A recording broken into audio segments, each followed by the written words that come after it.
வந்து கெட்ட பேரையும் மனச்சங்கடங்களையும் உறவு சங்கடங்களையும் கண்டிப்பாக வாங்கக்கூடிய ஒரு காலகட்டத்தை இந்த ஜென்மத்தில் இருக்கக்கூடிய சனி செஞ்சிடும். அதுக்கடுத்து பார்த்தோம்னா மூன்றாம் பாவத்தை பார்க்குறது அப்படின்றது வந்து இப்போ இந்த நேரத்தில் வந்து சின்சியராக லவ் பண்ணிட்டு இருக்கிறவங்களுக்கு லவ் ஃபெயில்யூர் ஆகிருக்கும். சிலருக்கு வந்து இந்த லவ் செட் ஆகுது அப்படின்றதுல வந்து கெட்ட பேரை உருவாக்கியிருக்கும். சிலருக்கு வந்து இடமாற்றங்கள் நிறைய வந்திருக்கும். சிலருக்கு வந்து வீடு மாற்றங்கள் வந்திருக்கும். வாகனங்களை மாற்றக்கூடிய ஒரு அமைப்பு வந்திருக்கும். கண்டிப்பாக அலைச்சல் அப்படின்னு சொல்லக்கூடியதை கண்டிப்பாக இந்த சனி அப்படின்றது கொடுக்கும். இந்த வருஷம் முழுவதுமே அவர் அந்த இடத்துல இருக்கார். அதனால் இந்த பலன்கள் எல்லாமே உங்களுக்கு மீன லக்னக்காரங்களுக்கு கண்டிப்பாக நடந்துட்டு இருக்கும் அப்படிங்கிறது வந்து எந்த விதமான சந்தேகமும் இல்லை. அடுத்து பார்த்தோம் அப்படின்னா உங்களுடைய லக்னநாதன் அல்லது ராசிநாதன் அப்படின்னு சொல்லக்கூடியது உங்களுடைய லக்னத்துக்கு 4ஆம் இடத்தில் இருக்கக்கூடிய ஒரு அமைப்பு அப்படின்றது. பொதுவாக 4ஆம் இடம் அப்படின்றது ஒரு கேந்திரம் அப்படின்னு சொல்லக்கூடியது ஒரு சலனமான ஒரு விஷயத்தை செய்யக்கூடிய அமைப்பாகத்தான் இருக்கும்.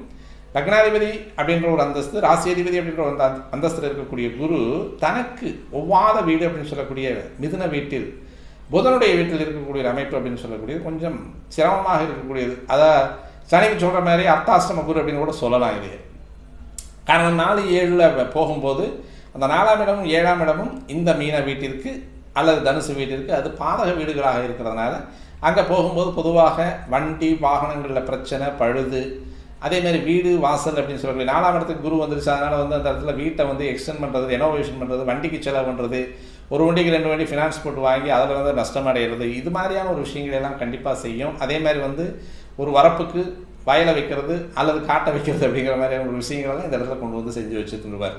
காரணம், தான் இருக்கக்கூடிய இடத்தை கெடுத்து பலன் செய்யக்கூடியவனாக குரு இருப்பான். பார்க்கக்கூடிய இடத்தை விருத்தி செய்யக்கூடியவனாகவும் இருக்கக்கூடிய இடத்தை கெடுத்து பலன் செய்யக்கூடிய ஒரு அமைப்பில் இருக்கக்கூடியதில் அதுலேயும் இந்த இடத்துல வந்து பாதக வீட்டில் போய் உட்கார்றதுனால தனக்கு ஒரு ஒவ்வாமை அப்படின்னு சொல்லக்கூடிய இடத்துல போய் அந்த இடத்துல உட்காரும் பொழுது அந்த குருவனுடைய இயல்பு கெடுது. அப்போ அந்த குருவனுடைய இயல்பு கெடும் பொழுது யூஸ்வலாகவே நமக்கு வரக்கூடிய நம்மகிட்ட இருக்கக்கூடிய கன பணத்தை இழக்கக்கூடிய ஒரு காலகட்டத்தை இந்த குரு செய்வார் அப்படின்றத வந்து துளியும் சந்தேகம் இல்லை. நீங்கள் அதை வந்து மறுக்காமல் ஒத்துக்கலாம் இல்லையா?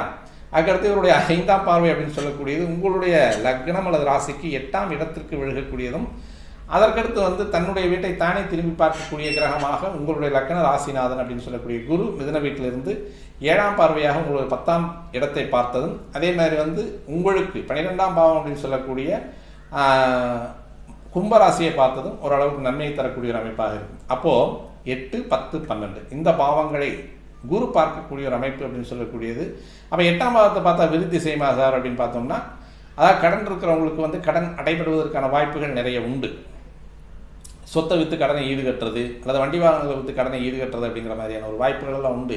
ஏன்னா சுபகிரகமாக இருந்து பார்க்கக்கூடிய ஒரு அமைப்பு அப்படின்றதுனால இதுவரைக்கும்